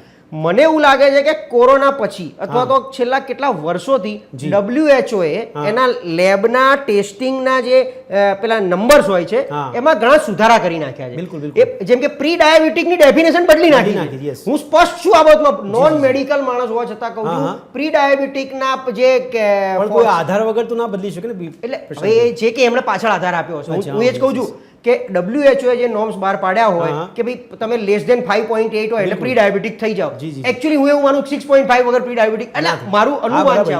પણ એ જ્યારે એમણે આ જે ચેકલિસ્ટ ચેન્જ કર્યા છે એની પાછળ જે કંઈ આધારભૂત લીધો હોય, પણ WHO પોતે જ છેલ્લા આ બધી જ વસ્તુ, ફાર્મા કંપનીઓ એક બહુ મોટું નેક્સસ ચલાવી છે. એ ફાર્મા કંપનીઓ ઢગલે ઢગલો, હમણાં આપણે જે VS માં પકડાવ્યું શું હતું, આ રાજશ્રીબેને VS નું જે બહાર પાડ્યું હતું પેલું ક્લિનિકલ ટ્રાયલનું, એ ક્લિનિકલ ટ્રાયલ એટલે ફાર્મસી કંપનીઓની દાદાગીરી. બરાબર છે. એ દાદાગીરી બધી દવાઓમાં ચલાવે છે. એમને જે ડાયાબિટીસની દવા માનો કે બનાવી હોય, એ કહી દે સાહેબ બધાને ડરાવો કે તમારા ડાયાબિટીસ છે જ, એ પ્રમાણે નોર્મ ચેન્જ કરાય. પ્રશાંતભાઈ, આટલો છૂટો દોર કેમ? તો પછી આટલો છૂટો દોર કેમ? અગેન તંત્ર બસ આમાં કઈ બહુ બોલવાનું છે જ નહીં, કારણ કે જે બધા કેસ પહેરેલા આપણે છે. કીધું કે આપણે ત્યાં ચલો એ વ્યવસ્થા જે હાઈકોર્ટ છે, સુપ્રીમ કોર્ટ છે, સુઓ મોટો લેતી હોય તો અહીંયા તો તંત્ર માટે, ગુજરાત માટે એવું કહેવાયું છે કે સુપ્રીમનો આદેશ હતો એનું પણ અમલવારી નથી કરી, હાઈકોર્ટનો આદેશ હતો તો પણ અમલવારી નથી કરી, તો પછી કરશે કોણ? નામદાર હાઈકોર્ટ, નામદાર સુપ્રીમ કોર્ટ આપણા માટે બહુ સન્માનીય છે, પણ ઘણા સુપ્રીમના રિટાયર્ડ જજોએ આવીને એવું કીધું છે કે ભાઈ અમે સરકારનું ઇન્ટરફિયરન્સ બહુ જ હોય છે અમારામાં, એટલે એ તંત્ર એ રીતે કરતો હોય. બીજી એક વાત, આપણા દેશની લાચારી, તમે બધા ફોરેન મેક્સિમમ ફરે છે, બધાને ખબર છે ફોરેન કન્ટ્રીઝની અંદર ડોક્ટરના પ્રિસ્ક્રિપ્શન વગર મેડિકલ સ્ટોર વાળા દવા નથી આપતા. બરાબર. જ્યારે આપણે ત્યાં બધા ગૂગલિયા ડોક્ટર થઈ ગયા છે. ચોક્કસ, આપણે પોતે જ થઈ ગયા છે ગૂગલિયા ડોક્ટર. હું આવી ગયો એ માથું દુખે હું જોઈને નક્કી કરું મને મારે કઈ દવા લેવી છે. કદાચ આ તો એક લેગેસી આવતી ગઈ છે, કારણ કે પહેલેથી કહેવામાં આવ્યું છે કે આવું કંઈક નાની મોટી બીમારી કે તાવ આવે તો આ દવા લઈ જ લેવાની. આ 5 દવા હોય એટલે તમને વાંધો બીજી કોઈ તકલીફ પડે નહીં, એટલે આપણે ગૂગલિયા ડોક્ટર ત્યાં જઈને અને મેડિકલ સ્ટોર બિંદાસ આપે બી છે. એટલે આના આધારે એટલે પ્રિસ્ક્રિપ્શન વગર ત્યાં તો લોકો સર્જરી વાળા અપોઇન્ટમેન્ટ 1.5 મહિના સુધી તો પેલી શું કે કન્સલ્ટિંગની અપોઇન્ટમેન્ટ નથી આપતા, અને સર્જરી તો તમારે 1.5 વર્ષે નંબર આવે છે. આ બધી સિસ્ટમ છે, ભલે ડિલે ફેક્ટર છે પણ સિસ્ટમ છે. આપણે ત્યાં સિસ્ટમ પેપર ઉપર છે, એક ગ્રાઉન્ડ ઉપર અમલીકરણ. દરેક વખતે આપણે પોપ્યુલેશન, દરેક વખતે ઢીલાસ, આ બધા જસ્ટી એક્સક્યુઝીસ આપી ન શકીએ. તંત્ર ક્યાંક ને ક્યાંક પોતાની રીતે ખાંચામાં છે, ક્યાંક તકલીફમાં છે. હવે ક્યારે લાલાક કરે, મને આ મુદ્દો યાદ આવ્યો છે, કાલે જ ઋષિકેશ સાથે ચર્ચા કરી. ડેફિનેટલી. ડોક્ટર શુભમ, એક સવાલ એ થયો છે હમણાં બિપિનભાઈ કીધું પ્રમાણે કે માઇક્રોબાયોલોજીસ્ટ તરીકે આપ એક્સપ્લેન કરશો કે આ જે દવાઓનું સેવન કરવામાં આવે, જે રિપોર્ટ આવે એ રિપોર્ટમાં કદાચ અને પ્રશાંતભાઈએ કીધું એ પ્રમાણે પણ કે કોઈ પણ દવા લઈ લેવી, એ દવા કેટલી ખરેખર ઘાતક સાબિત થઈ શકે, એનાથી સ્વાસ્થ્યને કેટલા પ્રમાણમાં નુકસાન થઈ શકે જો આવું કોઈ બી રિપોર્ટ લઈ અને એના આધારે સારવાર જાતે જ કરવા મળે. આપણે આ જો કોઈ પણ રિપોર્ટના આધારે સારવાર જાતે કરીએ કે કોઈ ખોટી દવાઓ આપણે લઈ લઈએ કે એક શરદી થઈ જાય, આપણે એક ગોળી લઈ લીધી, જેમ કે આપણે શરદી માટે આપણે બહુ ઓકાસીટ કે ચેસ્ટમ બહુ યુઝ કરતા હોઈએ છીએ દવા, કે તાવ આવ્યો છે તો ડોલો ખાઈ લીધી, સૌથી ફેવરિટ દવા થઈ ગઈ છે લોકોની કોવિડ પછી. તો હવે એનાથી થાય છે શું કે આપણે રોજ જેમ આપણને કોઈ આપણને આવીને 2 લાફા મારે કે કોઈ આપણને હેરાન કરતું હોય ને તો થોડા ટાઈમ પછી આપણને આદત લાગી જાય. એમ જ છે ને બેક્ટેરિયાને કે જે પણ જીવાણુઓ છે આપણી શરીરના અંદરના, એમને આદત લાગી જાય કે આ તો આ ખાય છે, આપણે આનાથી બચી જઈશું. એ મોટી એક બીમારી છે જેને કહેવાય છે એન્ટી માઇક્રોબિયલ રેઝિસ્ટન્સ. જે આ માઇક્રો ઓર્ગેનિઝમ્સ છે ને એ રેઝિસ્ટ થઈ જાય છે આપણી બોડી. પછી જ્યારે સાચે એમની બીમારી આવે છે ને અને એટલી ઘાતક બની જાય છે ને કે ઓપરેશન કે ઘણા વખતે નાનકડા તાવથી બી માણસ મરી શકે છે. બરાબર છે. એટલે દવાઓ વિચારીને લેવી જોઈએ. તો ગૂગલિયા ડોક્ટર કેટલા ઘાતક કહેવાશે તો પછી આપણા માટે? ગૂગલિયા ડોક્ટર આપણા માટે ખરાબમાં ખરાબ કહેવાશે. એ કહેવાય ને કે એક માણસ આવીને આપણને ગોળી મારી દે. મારો મૂળ ફરીને જવાબ ત્યાં જ આવે છે, સવાલ ત્યાં આવે છે कि रेनू जी ये स्थिति क्यों खड़ी होती है? अगर किसी इंसान को अपनी सारवार करवानी है, अपने हेल्थ के बारे में चिंता है, तो उसको अगर कंप्यूटर से, इंटरनेट से कोई भी जानकारी मिल जाती है, उसको वो अमल करता है, तो उसको अगर फ़ायदा रहता है तो वो तो आगे ही बढ़ेगा ना उसमें, उसको बंद तो नहीं करेगा वो. एक्चुअली चाहे लैब टेस्ट से रिलेटेड इन्फॉर्मेशन वो देखे गूगल में या फिर मेडिसिन से रिलेटेड देखे, वो एक कॉमन जनरल इन्फॉर्मेशन होगा. अब उस पर्सन को क्या प्रॉब्लम है, तकलीफ क्या है, वो अपने हिसाब से जज कर रहा है कि ये है. बट हो सकता है कि कुछ मामूली बीमारी है या फिर कुछ प्रोलॉन्ग्ड इलनेस है. बिल्कुल. उस चीज़ को किस स्टेज पे वो पहुंचा है, उसके हिसाब से उसको क्या टेस्ट करने चाहिए और उसके हिसाब से उसको क्या दवाई प्रिस्क्राइब की जाएगी, वो सब इतना वो एनालाइज नहीं कर सकते गूगल से. गूगल से वो सिर्फ ये देख सकते हैं कि हाँ मुझे ये बुखार आ रहा है या हाथ पैर में दर्द है तो मुझे मस्कुलर इशू हो सकता है, या मुझे या चेस्ट में पेन है तो क्या पता हार्ट प्रॉब्लम हो रहा है, तो मैं लिपिड्स करा लूँ, लिपिड प्रोफाइल में कुछ उसका एबनॉर्मल आया, कोलेस्ट्रॉल, तो उसको लगेगा कि हार्ट प्रॉब्लम आ ही सकती है मुझे आगे. तो मतलब वो अपने इमेजिनेशन से ही आगे बढ़ते हैं फिर, लेकिन बेसिस क्या है उसका वो नहीं पता. ये गुंजाइश कितनी रहती है कि अगर कोई डॉक्टर वो अपना मिला जुला कोई इंसान है, टेक्नीशियन है, उसके साथ वो रिपोर्ट करवाने के लिए दर्दी को बोल देगा, दर्दी को बोलेगा कि आप वहीं पे जाओ, आपको जल्दी रिपोर्ट भी मिल जाएगा, और बाद में पता चले कि वो उसका जान पहचान वाला होता है. ऐसी परिस्थिति क्यों खड़ी होती है? एक्चुअली ये बहुत ज़्यादा इग्नोरेंस मैं बोल सकती हूँ आम आदमी की, कि उसका ही फायदा ऐसे लैब्स उठाती हैं. हाँ बिल्कुल. ठीक है, क्योंकि जितना इग्नोरेंट है उतना ही वो पागल बन सकता है. ये लाजमी है कि उनको भी बहुत बड़ा कमीशन मिलता होगा डॉक्टर को भी. वो हो सकता है वक्त वो तो काफ़ी सालों से ये सब चल ही रहा है, एक नेटवर्क जैसा हो गया है. लेकिन उस नेटवर्क में एक कॉमन मैन क्यों फंसे, मतलब वो अननेसेसरी अपने आप को क्यों फंसाए, वो तभी फंसेगा जब वो इग्नोरेंट होगा। ओके ओके, अगर उसको पता है कि एक लैब एनेबल एक्रेडिटेड है, क्वालिटी दे रही है बिल्कुल एंड प्रॉपर रिजल्ट्स आ रहे हैं, भले ही उसको सुबह से शाम वेट करना पड़े Okay. रिपोर्ट के लिए, जी, और ट्रस्ट है उसको, बराबर। कई सालों से उसका एक रिव्यू है जो कंसिस्टेंटली बना हुआ है जी। कि ये लैब इज गुड। जैसे ग्रीन क्रॉस में एक नाम लूंगी, यस, कुछ नाम है ऐसे जो कि हम कह सकते हैं कि ये प्रॉपर टेस्टिंग Okay. करके आपको देंगे, बिल्कुल, ठीक है, तो व्हाई नॉट आप उधर जाइए। सही बात है। और अननेसेसरी आसपास की लैब में ये सोचे कि मुझे 1 घंटे में लैब मिल जाए, ઓકે रिपोर्ट मिल બિપિનભાઈ, जाए, કોઈ ડોક્ટર ऐसा। છે કોઈ પોતાના મળે ત્યાં લેબોરેટરી વાળાને ત્યાં મોકલે કોઈ દર્દીને કે પેશન્ટને, તો શા માટે ના મોકલે? શું આપને લાગે છે કે ત્યાં પણ એક પ્રકારનું નેટવર્ક એવું ચાલે છે કે મોટું કમિશન એ લેબોરેટરી પાસેથી મળતું હોય એટલા માટે ત્યાં દર્દીઓને મોકલવામાં આવતા હોય? આપણે જે અત્યારે હાલમાં સવાલ પૂછ્યો એ ઇથિકલ પ્રેક્ટિસના રિલેટેડ સવાલ છે. જી, એ ગવર્મેન્ટને પ્રોપર નિયમો બનાવે અને ગવર્મેન્ટ જ્યારે બી એ વસ્તુનું પ્રોપર સ્ટડી કરે ત્યારે આમાં ખબર પડે કે કેવી રીતે આમાં શું ચાલે છે. પરંતુ મુદ્દાની વાત એ છે કે ગવર્મેન્ટે એવું એલાઉ જ ના કરવું જોઈએ કે ભાઈ ટેકનિશિયન લેબોરેટરી ચલાવી શકે ઇન્ડિપેન્ડન્ટલી. જી જી જી. ગવર્મેન્ટે જ ફોર્સ કરવો જોઈએ કે એવી લેબોરેટરી ચાલે અને પ્રોપર પણ બિપિનભાઈ આપે જ કીધું સુપ્રીમ કોર્ટ હાઈકોર્ટનું તંત્ર માનતું ના હોય તો પછી આપ સલાહ આટલી સારી આપો છો, કેવી રીતે માનશે? એ આપણા લોકો ઉપર જ છે. આપણે તમે અને હું બધા લોકો જો જાગૃતતા ફેલાવીશું તો જ આ વસ્તુ બંધ થશે, નહીં તો જી. બંધ થશે નહીં. હા, હા. અને આપણા સ્વાસ્થ્ય સાથે આપણે જ ચેડા કરી રહ્યા છે. પણ બિપિનભાઈ, તો પછી મારો સવાલ એ થાય છે, બિપિનભાઈ, સુપ્રીમ કોર્ટ હાઈકોર્ટની અવગણના થતી હોય, બિપિનભાઈ, સુપ્રીમ કોર્ટ હાઈકોર્ટની અવગણના થતી હોય તો જો આરોગ્ય વિભાગ કામ ના કરતું હોય તો ભાઈ કાર્યવાહી કોણ કરશે? તમારી વાત બિલકુલ સાચી છે. કાર્યવાહી ગવર્મેન્ટ જ કરવાની છે અને ગવર્મેન્ટ જ કરશે. આપણે બધાએ ગવર્મેન્ટને એ પ્રમાણે ગવર્મેન્ટની સાથે રહીને ગવર્મેન્ટ જોડે કરાવડાવવાની છે. બિપિનભાઈ, આપે આ જે મુદ્દો સંસદમાં ગાજ્યો હતો એમાં કેન્દ્રએ રાજ્ય સરકારના લેવલ પર ઢોળી દીધું છે, આપને કદાચ ખ્યાલ હશે. હા, એ સ્વાસ્થ્ય એ રાજ્ય સરકારનો મુદ્દો હોય છે અને સ્વાસ્થ્ય રાજ્ય સરકારે જ એના ઉપર એક્ટ કરતી હોય છે. બિલકુલ. એ આપણા બંધારણની એ પ્રમાણેની રચના છે. બિલકુલ બિલકુલ. અચ્છા પ્રશાંતભાઈ, રાજ્ય સરકારનું જો બંધારણમાં આવતું હોય કે રાજ્ય સરકારની જવાબદારી બનતી હોય તો અહીંયા મેં હમણાં વાત કરી કે સુપ્રીમ કોર્ટ હાઈકોર્ટની પણ જો અવગણના કરતી હોય, મેં આરોગ્ય વિભાગ અને પોલીસ એટલા માટે લખ્યું હતું કારણ કે ભૂતકાળમાં આદેશ કરવામાં આવ્યો હતો કે જે બોગસ પેથોલોજીસ્ટ છે એમને પકડવામાં આવે.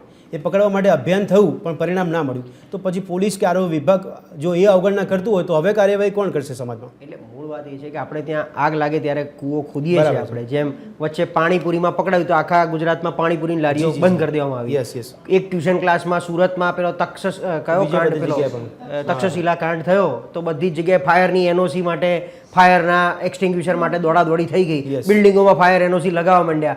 એમ એક સમય આવો આવ્યો હતો, પછી પાછું બધું ડ્રાઈવ ઢીલું પડી જી, જી. ગયું. પાછી એમાં હેડ્સ બદલાય, કારણ કે આ વાત તમે જ્યારે કરી ત્યારે નીતિનભાઈ પટેલ હતા હેલ્થ હા, બિલકુલ. મિનિસ્ટર, પછી તો અત્યારે ઋષિકેશભાઈ છે છેલ્લા 5 વર્ષથી. Yes, તો yes. એટલે ઋષિકેશભાઈના ટેન્યોરમાં કઈ વસ્તુને પ્રાયોરિટી આપવામાં આવી છે? ક્લિનિકલ વસ્તુ છે, સિવિલ વાળી વાત છે, અપર મેડિકલ છે, કારણ કે આમાં મેડિકલની બધી પ્રાધાન્ય. બ્રાન્ચીસ છે, Yes, એટલે પેથોલોજી લિસ્ટ પ્રાયોરિટી વાળી વસ્તુ છે એમની. જી, જી, જી. કારણ કે કોઈ અને એટલું ઈઝી છે હા, બિલકુલ. જેમાં સીધું ડાયરેક્ટ પેલું જેને કહેવાય ને કે ન તંત્રની દેખરેખ રાખવી પડે, અચ્છા. લોકો આવે એમની રીતે લેબમાં રિપોર્ટ કરાવે, એમની રીતે રિપોર્ટ લઈને ઘેર જાય, એ રિપોર્ટના આધારે સારી દવાખાનામાં જવું હોય ત્યાં તંત્રનું કામ ચાલુ થાય. એ પ્રેક્ટિસ ઓછી થાય છે પ્રશાંતભાઈ, તો કરોડો રૂપિયાનું બજેટ ફાળવવાની પ્રક્રિયા થાય છે, ગુજરાત લેવલથી લઈએ આપણે તો કેન્દ્ર લેવલ પર થાય છે, એના માટે મસ્ત મોટા આયોજન થાય છે, એના માટે મસ્ત મોટા આયોજનની પાછળ ખર્ચા પણ થાય છે, તો એ પ્રેક્ટિસ શા માટે આપણે કરી રહ્યા છે? કરવી જોઈએ કે ના આપણે કરવી ત્યાં જોઈએ? તકલીફ એ છે હા. સૌથી પહેલા કે હા. શિક્ષણ અને આરોગ્ય હા. જેમાં બજેટ હોવું જી, જોઈએ જી. એનું બજેટનું 50% કરતા વધારે ભાગ મહેકમમાં જાય છે. Okay. મહેકમ એટલે માત્ર પગાર ધોરણ. બિલકુલ, બિલકુલ. નવી વિકાસની બાબતોમાં 15% પૈસો ખર્ચાય છે. આ ગુજરાત સરકારના બજેટનો ભાગ બોલી રહ્યો Yes, છું. yes, yes. 15% નવી બાબતો આવે છે. નવી જી. બાબત એટલે ક્યાંય કંઈ નવું એટલે નવી બિલ્ડિંગ બનાવી છે, એની અંદર નવું ઇન્ફ્રાસ્ટ્રક્ચર લાવવું છે, Yes. કોઈ નવી મશીનરી લાવી સુવિધા છે, માટે. વિભાગની અંદર કોઈ નવો પ્રોજેક્ટ કરવો છે, એના માટે વાપરવામાં આવે છે. એ 15%માં જે તે અધિકારી જે બેઠો છે એની જો સમજ ના હોય જી. અથવા એ પોતે પોતાની જાતને બચાવવા માંગતો હોય, કારણ કે જ્યાં આપ્યું હોય પોસ્ટિંગ એને ગમતી ના હોય, Yes, એને તો અહીંથી છૂટવું હોય, એટલે એ નવી બાબતોના 15% ઓલરેડી લેપ્સ થઈ જાય, બિલકુલ. કેરી ફોરવર્ડ નેક્સ્ટ યર માટે. જી. એટલે એ પ્રાયોરિટી નથી. Yes, yes. બીજું ઉપરથી સરકાર તરફથી આવતી, હું કાયમ કહું છું આ વસ્તુ, મેં નીતિનભાઈ એ વખતે બી રિક્વેસ્ટ કરી હતી કે સાહેબ મને ખાલી એટલું તમે કહી દો 26 માંથી કેટલી સિવિલ હોસ્પિટલની તમે મુલાકાત લીધી? બરાબર છે. નથી, એમણે પૂરી નહીં કરી હોય. એમને કોઈ 26 સિવિલ હોસ્પિટલ નહીં જોઈએ નીતિનભાઈએ. ભલે મેડિકલના સામાન્ય ક્લાર્કની બદલી પણ નીતિનભાઈએ જ કરતા હતા, એમના સિવાય કોઈની હિંમત નહોતી. ઋષિકેશભાઈ થોડા લિબરલ છે, સારા છે, સાંભળે છે, રજૂઆતોને બોલે છે, પણ ઉપર પછી એમનું ગજ વાગતું નથી. એટલે આખી પ્રાયોરિટી શિક્ષણ ક્ષેત્રે અને આરોગ્ય ક્ષેત્રે જે ઇન્ફ્રાસ્ટ્રક્ચર વસાવવું જોઈએ એમાં આપણે પાછળ છે, લેકુના છે. હવે એને કેવી રીતે બુસ્ટ કરવું, એમાં જન ભાગીદારી કેવી રીતે એડ કરવી, આ બધો મુદ્દો ભેગો થતો નથી. બીજું આ બોગસનું એક બીજું કારણ કહું, આપણે જ્યારે બોગસ ડોક્ટરો પકડાય છે, હવે જીપીના પાટિયા મારીને, હવે એણે શું કર્યું હોય, આ મેક્સિમમ લેબોરેટરી તો આમની હશે કેટલાય લોકોની, જે બોગસ ડોક્ટર હોય એ પ્રિસ્ક્રિપ્શન એટલે એ તમને પ્રિસ્ક્રાઇબ કરે કે તમારે આટલા આટલા રિપોર્ટ કરાવવો પડે, એટલે એણે એના જેવા કોઈ બોગસ ભાઈબંધે પાછા ઊભા કર્યા હોય, તું લેબ ખોલ પછી રિપોર્ટ કરાવો, ત્યાં આપણે ખાલી સેમ્પલ જ લેવાનું છે. એટલે એટલું તો બાંયધરી આપે છે કે તંત્રમાં લોલોપોલ ચાલે છે, તો તું આ બિંદાસપણે લેબ ચલાય એમ. લોકો જ ચલાવે છે ને, આ પાટિયા મારેલા છે ત્યાં તમે આપણે બતાવવા જઈએ છીએ. હજી BA MS છે એ MBBS ની દવાઓ આપે છે, એલોપેથી આપે છે. તો પછી પ્રશાંતભાઈ આવી દીકતી કમાણીને બંધ કરવી જોઈએ કે ના કરવી જોઈએ?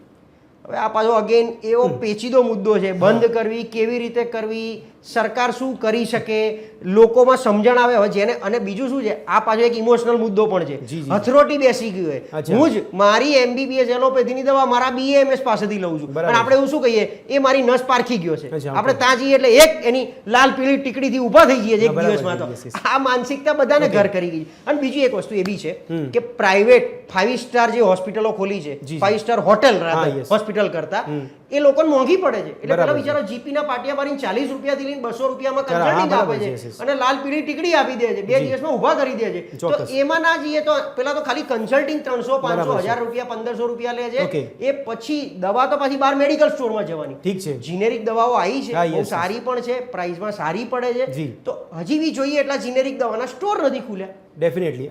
દર્શક મિત્રો, બિપિનભાઈ, રીનાજી અને શુભમજી આપને સવાલ પૂછીશું, પરંતુ આપણે ચર્ચા કરીશું એમાં ખાસ હવે વાત કરીશું કે આને કેવી રીતે અટકાવી શકાય, અટકાવવું જોઈએ કે ન અટકાવવું જોઈએ. જો લોકો એવું માનતા હોય કે અટકાવવું જોઈએ તો પછી કયા સ્તરના પગલાં હોવા જોઈએ, તમામ મહાનુભાવોને પૂછીશું. ચર્ચા કરી રહ્યા છે બોગસ લેબ, અને આવી લેબ બનશે આત્મઘાતી. તો કદાચ આત્મઘાતી બની ચૂકી હશે, કદાચ કોઈ અંદાજ પણ નહીં લગાવતો હોય. જે લોકોને નુકસાન થયું છે એમને કદાચ ખ્યાલ આવતો હશે, એમના પરિવારને ખ્યાલ આવતો હશે, પણ આ વિષય પર ચર્ચા કરી રહ્યા છે. તો આ પ્રકારની સ્થિતિનું નિર્માણ થયું છે, એના માટે આપણે વાત કરી કે કયા કયા પરિબળો જવાબદાર છે, પણ હવે આને અટકાવવા માટે શું કરી શકે તેની પર ચર્ચા આપણે આગળ વધારીએ છીએ. ડૉક્ટર શુભમ, સૌથી પહેલાં આપને પૂછવા માંગુ છું કે આપના મતે શું લાગે છે કે આ દીકતો જે ધમધમતો ધંધો છે એ ધંધો બંધ થવો જોઈએ કે ના થવો જોઈએ? જો થવો જોઈએ તો એના માટે પ્રયત્નો શું કરી શકાય? ચોક્કસથી આ ધંધો પહેલાં બંધ થવો જોઈએ, જેનાથી લોકોને સારી સારવાર મળી શકે, બિલકુલ, લોકોની હેલ્થ, એમની લાઈફ સરખી રીતે રહી શકે. ઓકે. હવે આ બંધ કઈ રીતે થવો જોઈએ? પહેલાં તો ડૉક્ટર્સમાં અને લોકોમાં અવેરનેસ આવવી જોઈએ. ડૉક્ટરને એમની ડ્યુટી, એટલે જે એમને ઓથ લીધી હોય ને મેડિકલ હોસ્પિટલ વખતે, એ એમને યાદ રહેવી જોઈએ કે અમારે લોકોને બચાવવા માટે અમે આ પ્રોફેશનમાં આવ્યા છીએ, ના કે પૈસા કમાવા માટે. બરાબર. અને લોકો ગૂગલ અને AI કરતાં ડૉક્ટર અને જે સર્ટિફાઈડ લેબ્સ છે એના પર વધારે વિશ્વાસ કરે ને તો આ વસ્તુ સરખી રીતે થઈ શકે છે. ઓકે પ્રશાંતભાઈ, આટલું બધું એથિક્સ કેટલું યોગ્ય લાગે છે આપને? કારણ કે આપણે આટલી બધી યુનિવર્સિટીઓ જોઈએ છે, કોલેજીસ જોઈએ છે, જ્યાં ડૉક્ટર્સની સંખ્યા વધારવાનો પ્રયત્ન થાય છે, એમાં ઓથની વાત આવે, આ ઓથ ખરેખર સચવાય છે ખરી? અને જો ના સચવાતો તો પછી ઓથ લેવાનો પણ મતલબ શું? ઓથ તો જો દરેક પેલામાં આવતું હોય, અને ડૉક્ટર જે ભલે કોઈ મોટા મોંઘા ભાવે લોકો ભણે છે, પણ ભણીને ડિગ્રી તો પ્રાપ્ત કરે છે, ડિગ્રી પ્રાપ્ત કરે એટલે ઓથ લેવી જ પડે. પોલીસમાં ભલે તમે બોગસ રીતે આવો પણ મૂળ પોલીસ તો બન્યા, એમ આમાં બી ઓથ લઈને આવો છો. હવે આ આખી ચેન તમે ક્યારના પૂછો એટલે ચેન પકડો તો એક તો આખી પરીક્ષાની જે પદ્ધતિ નીટ પછી લોકો એપ્લાય થાય, સેન્ટ્રલાઇઝ એડમિશન થાય, દરેક કોલેજની તમે જે કહો સંખ્યા વધારવાની. હવે જે આપણું સ્ટાન્ડર્ડ છે 1001 ડોક્ટર જોઈએ એટલે એ બધા ભેગા કરવાના છે. આપણે ડોક્ટર ઓલરેડી ઓછા, પણ એ હવે ઓછા નથી રહ્યા, કારણ કે હવે નહીં, પણ આપણે એવા ડોક્ટર જોઈએ છે જે 12 પાસ બની બેઠા હોય, પેથોલોજીસ્ટ, અને સાથે સાથે ગૂગલમાંથી જે ડોક્ટર ઉભા થાય, એવા ડોક્ટરની જરૂર છે આપણે? આપણે જરૂર નથી, પણ આ તો લોકો જોઈને દુખતી નસ પકડીને બની ગયા છે. મેં જે કીધું ને, એક તો બોગસ જીપી વાળા હોય, એ લોકો બોગસ ડોક્ટરો બધા જ પ્રકારના ઉભા કરે, એટલે લેબ પણ એમાં સાઈડમાં ઊભી થતી હોય છે. પણ આખી ચેઇન તમે પકડો તો એક તો મોંઘું શિક્ષણ, મોંઘી મેડિકલ ફી, આજે એવરેજ ફી મેડિકલની 5 લાખ રૂપિયા થઈ ગઈ છે. અને અમુક તો યુનિવર્સિટીઓ કેવી થઈ છે, આપણે ગુજરાતમાં અને ગુજરાતની બહાર, તમારો છોકરો 12મામાં ખાલી નીટ એપિયર થવો જોઈએ, 1 કરોડ 11 લાખ રૂપિયા આપી જાઓ, મેડિકલનું સર્ટિફિકેટ ઘેર આવી જશે, નામે આપો અહીંથી, બોલો. રાજસ્થાનમાં આવી 2-3 યુનિવર્સિટીઓ છે કે સાહેબ 1 કરોડ 11 લાખ રૂપિયા થાય, તમારો છોકરો ડોક્ટર બની જશે. હવે એ ડોક્ટર બને, એ બાપાના ધંધામાં કન્સ્ટ્રક્શનમાં જોડાયો બિલકુલ, ડોક્ટર બિલકુલ. તરીકે, પછી એનું લાયસન્સ તો વાપરવાનું કે એટલે લાયસન્સ આપ્યું કોઈ ભાઈબંધોને જે એના અચ્છા. ઉપર હોસ્પિટલો જ ચાલે. અને એ કરોડોની ફીસ પાછી કઢાવવાની. એ કરોડોની ફી એટલે ઓકે. પછી કન્સલ્ટિંગ બી મોંઘી હોય એ બરાબર લોકોની, છે. હા. એ લોકોના દરેક ચાર્જ મોંઘા હા, હોય, yes. આખી ચેન ત્યાંથી ચાલુ થાય. એ જ તો આ રીતે ચેનને પેથોલેબ. અટકાવી શકાય ખરી? આપને લાગે કે અટકાવી જોઈએ? અટકાવવા માટે સૌથી પહેલા તો મેડિકલની અંદર હું સ્પષ્ટ માનું છું પ્રાઇવેટ મેડિકલ કોલેજ એકચ્યુઅલી ના હોવી જોઈએ. હા. સરકારમાં જો ત્રેવડ હોય, અચ્છા. જેમ મોદી સાહેબે કીધું હતું કે દરેક જિલ્લે અમે એક મેડિકલ કોલેજ ઓપન બિલકુલ, કરશું. બિલકુલ. હાલની તારીખમાં ગુજરાતમાં 33 જિલ્લામાં 33 કોલેજ નથી. નથી, બરાબર. અને અમદાવાદમાં 8 મેડિકલ કોલેજો, જી. બધી પ્રાઇવેટ. Yes. બે ને બાદ કરતા એક 16 બીજે અને NHL, 3 ને બાદ કરતા બધી પ્રાઇવેટ. Yes, yes. જઈને ખાલી ફી તો પૂછી આવજો, એના ક્રાઇટેરિયા પૂછી આવજો. જી, ઇન્ડિયામાં 675 જિલ્લા છે, બરાબર છે. 675 કોલેજ નથી મેડિકલ જી, કોલેજ yes, yes, yes. સરકારી. એટલે સરકારે જો ખરેખર પોતાની જાતને પીઠ થપથપાવી હોય, હા, yes. મોદી સાહેબે જે આયુષ્યમાન આ અંતે ને બધું મોટું જે ઢોલ પીટ્યા છે, તો 675 કોલેજ ખોલી આપો. બરાબર. મેક્સિમમ મેડિકલ નહીં, સરકારી કોલેજો ખોલી આપો. સરકારી. સેમ વસ્તુ એન્જિનિયરિંગમાં. આપ તો પણ એમના પાનના concept ની ગલ્લાની વિરુદ્ધમાં જાઓ એન્જિનિયરિંગ છો. કોલેજ. પ્રશાંતભાઈ, કોન્સેપ્ટથી વિરુદ્ધમાં જાઓ છો. ખાનગીકરણ થશે તો ઘણો સારો વિકાસ થશે. આપ તો સરકાર પર નિર્ભર થવાની પણ વાત કરો છો. ખાનગીકરણ તો પછી સામે ખાનગીકરણ વાળાને કહો કે ફી આટલી જ અચ્છા, રાખવાની. control રાખવાની. FRC એક Okay, control જે FRC હોવો પર જોઈએ. હા દેખાતું નથી. સ્કૂલોની અંદર FRC Yes, ક્યાં yes, કામ yes, કરે yes. છે? બિલકુલ, આપણે બિલકુલ. રોજ વાંચીએ છીએ ફલાણી સ્કૂલ વાળાને આજે હા, yes, પેનલ્ટી yes. આપીને આપ્યું, નથી તો એ કરતા. માનતા નથી. Okay. અચ્છા, એથી વિશેષ ગુજરાત બોર્ડ, સેન્ટ્રલ બોર્ડ, જો ગુજરાતની વાત કરીએ તો ગુજરાત બોર્ડ, સેન્ટ્રલ બોર્ડનો કોઈ ઇશ્યુ હોય અમદાવાદની કોઈ સ્કૂલનો, તો તો એ- ગુજરાતના DEO હાથ ઉપર કરી દે બરાબર કે ભાઈ છે. આ તો સેન્ટ્રલ બોર્ડ છે, અમારું કોઈનું કશું ગાંઠતા ના નથી, ચાલે. માનતા Yes, નથી. yes, yes. એટલે એટલી બધી વિસંગતતા ઊભી Okay. કરી છે સિસ્ટમની અંદર. કોઈને કઈ પડી નથી, કોઈ Yes. કઈ પ્રાયોરિટી નથી, Okay. બધું રામ ભરોસે ચાલે છે. રીનાજી, રામ રાજ જે આપણે જે વાત ચાલી રહી છે, हाँ, बिल्कुल, राम એ भरोसे. રામ ભરોસે वालू राज चाली ओके रीनू जी, आपको क्या लगता है किस तरह से हम इसको बंद कर सकते हैं, या प्राइवेट एजेंसी हमको फोकस करना नहीं चाहिए, क्या ओनली गवर्नमेंट पे फोकस करना चाहिए? क्या आपको लगता है ऐसा इससे हो सकता है परिणाम मिल सकता है? एक्चुअली गवर्नमेंट केपेबल है अच्छा। खोलने के मेडिकल कॉलेज, जैसे मिस्टर प्रशांत बोल रहे हैं कि Yes, हर yes. डिस्ट्रिक्ट में ऐसा एम है मिस्टर मोदी का कि हम लोग मेडिकल खोल कॉलेज सकते हैं, ओपन सही करें, बात है। तो कर भी सकते हैं. आई थिंक हमारे पास इतने रिसोर्सेज हैं और इतना इन्वेस्टमेंट कर सकते हैं अगर हेल्थ केयर को प्रायोरिटी बनाया जाए तो. बराबर, बिल्कुल. तो उससे जितना फीस का जो खर्चा है लोग स्टूडेंट्स का वो Okay. कम हो जाएगा, Yes, बर्डन yes. कम हो जाएगा. हाँ. एक्चुअली जो बेचारे लोअर एरिया कैटेगरी या रूरल से जो आते हैं, कुछ सपने देखने की, डॉक्टर बनना चाहते हैं, पैशन होता है उनमें लोगों को सर्व यानी आप भी मानते हो राम भरोसे नहीं? वो आप ऐसे भी मेरिटोरियस रीनू जी, आप भी मानते हो राम भरोसे नहीं, लेकिन गवर्नमेंट भरोसे होना चाहिए, सरकार के भरोसे होना चाहिए? आई थिंक गवर्नमेंट इसमें बहुत Okay. कुछ अपना पुश दे सकती है. બિપિનભાઈ, આપે બહુ Support પ્રયત્ન દે કર્યો છે, આપે કીધું કે અમે બહુ રજૂઆતો કરીએ છીએ પણ સાંભળતા નથી, તો આપને શું લાગે છે કે આપના મતે અટકાવવાના કોઈ પગલાં દેખાય છે ખરી? માત્ર તંત્ર પર ઢોળી દઈએ કે તંત્ર જેમ કેન્દ્ર સરકારે રાજ્ય સરકાર પર ઢોળી દીધું છે, તો પ્રજા પણ રાજ્ય સરકાર પર ઢોળી દેશે કે સરકાર કરશે, જાગશે ત્યારે કરશે? જે આ ઇલીગલ લેબોરેટરીઓને કંટ્રોલમાં કરવા માટેના રસ્તા બી આપણી જોડે ઓલરેડી છે. જે ક્લિનિકલ એસ્ટાબ્લિશમેન્ટ એક્ટ, હલો, હા બોલો બોલો, આવે જ આવે છે. ક્લિનિકલ એસ્ટાબ્લિશમેન્ટ એક્ટનો આપણો જે કાયદો છે એ કાયદાને પ્રોપર અમલ કરાવવો જોઈએ અને જે પેથોલોજીસ્ટ વગર લેબોરેટરી ચલાવી જ ના શકાય એવો જો કાયદો પ્રોપરલી ફોલો કરવામાં આવે તો મને લાગે છે કે ઓકે બિપિનભાઈ, એ મેં તરફથી આપ રજૂઆત કરી રહ્યા છો, અમારા માધ્યમ થકી આરોગ્ય વિભાગને શું કહેવા માંગશો અને આરોગ્ય વિભાગમાં જે સંચાલન કરતા છે એમને શું કહેવા માંગશો, આરોગ્ય મંત્રીને? આરોગ્ય વિભાગના જે અધિકારીઓ છે એમને ખાલી એટલી જ વિનંતી કે જે આપણા કાયદામાં જે અત્યારે હાલમાં જે જોગવાઈ કરવામાં આવી છે, હાઈકોર્ટ અને સુપ્રીમ કોર્ટે જે ચુકાદા આપ્યા છે એને ધ્યાનમાં રાખીને જે વ્યવસ્થા ઓલરેડી હવે ઊભી થઈ ગઈ છે એનો જો પ્રોપર અમલ કરવાની તૈયારી કરવામાં આવે અને એને જો પ્રોપરલી અમલ કરવામાં આવશે તો આપણા તમામ ગુજરાતના નાગરિકો 6 કરોડ જે ગુજરાતના નાગરિકો છે એ નાગરિકોને સાચું અને સારી સ્વાસ્થ્ય મળશે અને એ પોસિબલ જ છે, ગવર્મેન્ટનાથી થઈ શકે એમ જ છે અને ગવર્મેન્ટ હવે ધીરે ધીરે એ બાજુ પ્રયત્ન કરી રહી છે. થોડો વધારે પ્રયત્ન કરે તો આપણને 100% આમાં ફાયદો ઠીક છે બિપિનભાઈ, આશા રાખીએ છીએ. ડૉક્ટર શુભમ, આપને શું લાગે છે કે આને ખરેખર તંત્રના લેવલ પર અટકાવવું જોઈએ? તંત્ર કરશે તો આગળ કામ થશે, બાકી જો ના થયું તો પછી આજે પ્રશાંતભાઈ જે શરૂઆતમાં આંકડો આપ્યો કે હાઈએસ્ટ લેબોરેટરી બોગસ જે 10,000નો આંકડો આપણે જોઈએ છે, આગામી હજી વર્ષ 2 વર્ષમાં આ આંકડો વધી જશે, એની પર પાછી આપણે ચિંતા કરીશું. ચોક્કસ વાત છે. જો તંત્ર એની રીતે કરશે, જેમ પ્રશાંત સર એમ કીધું કે અને મેમે બી કીધું કે સરકારે લેવું જોઈએ હાથમાં, તો સરકાર હાથમાં લેશે તો શું થશે કે પહેલાં તો ફીસ ઘટશે એટલે મેરિટ બેઝ પર કામ વધારે થતું જશે. હું જે માઇક્રોબાયોલોજીસ્ટ છું, જ્યારે અમે બી ભણતા હતા ત્યારે અમે જોયેલું છે લોકોને મહેનત કરતા, જે અમારા ભાઈબંધો જેની જોડે પૈસા હતા એ અત્યારે ફોરેન જઈને ડૉક્ટર બનીને અહીંયા આવીને પ્રેક્ટિસ કરે છે. આ બધું તંત્રએ બંધ કરવું જોઈએ, પ્રોપર એક એક્ઝામિનેશનથી કામ થવું જોઈએ. ઓકે ઠીક છે દર્શક મિત્રો, આ ચર્ચા આપણે કરી રહ્યા હતા એમાં બોગસ લેબનો જે મુદ્દો સંસદમાં ગાજ્યો હતો એટલા માટે ચર્ચા હતી કે રાજ્યમાં ખાસ ગુજરાતની ચિંતા કરવામાં આવતી હતી. ગુજરાતના લોકોનું સ્વાસ્થ્ય કેટલું સસ્તું છે એ આ સ્થિતિ પરથી ખ્યાલ આવે છે. ખરેખર લોકોએ પણ જાણકારી મેળવવાની જરૂર છે કે પોતાના સ્વાસ્થ્ય માટે આપણે આમ તો કહીએ કે પહેલું સુખ તો જાતે ન રહ્યા, પણ એનો મતલબ એ નથી કે કોઈ પણ વ્યક્તિ પર આપણે અંધવિશ્વાસ કરી લઈએ અને એ અંધવિશ્વાસના ભાગરૂપે આપણે સારવાર પણ કરાવી લઈએ. સસ્તું શોધવામાં કદાચ આપણે એ સાચા રિપોર્ટ સુધી નથી પહોંચતા તો સાચી લેબ સુધી પણ નથી પહોંચતા. આશા રાખીએ છીએ કે લોકો આ ચર્ચા જોતા હોય તો એવી આપણે આશા રાખીએ પ્રજા પાસે કે પ્રજા સાચા વ્યક્તિઓ પાસે પહોંચે, સાચા લેબ રિપોર્ટ સાથે તેઓ આગળ વધે, તેમની સારવાર કરાવે અને પહેલું સુખ તે જાતે ન રહે એ તો ખાસ ધ્યાન રાખવાની જરૂર છે. પણ સાથે સાથે કોઈ ખોટી જગ્યાએ ના ફસાઈ જાવ એવી આશા રાખીએ છીએ. એવી જાણકારી આપ પોતે પણ મેળવો. બાકી તો રહ્યું તંત્ર, તો જોઈએ આપણે, કારણ કે સુપ્રીમ કોર્ટ છે, હાઈકોર્ટ છે, છતાં જો તેની અવગણના થતી હોય તો પછી તંત્ર ક્યારે અને કેટલા સમયમાં જાગશે તે પણ જોવું રહ્યું. આ ચર્ચાને અહીં સમાપ્ત કરીશું. આ ચર્ચામાં ડૉક્ટર શુભમ, રીનુજી, બિપિનભાઈ અને પ્રશાંતભાઈ આપે ભાગ લીધો તે બદલ આપનો ખૂબ ખૂબ આભાર. ફરી મળીશું દર્શક મિત્રો ચર્ચા છડે ચોકમાં એક નવા વિષય સાથે. ત્યાં સુધી આપ જોતા રહો TV13 ગુજરાતી. નમસ્કાર.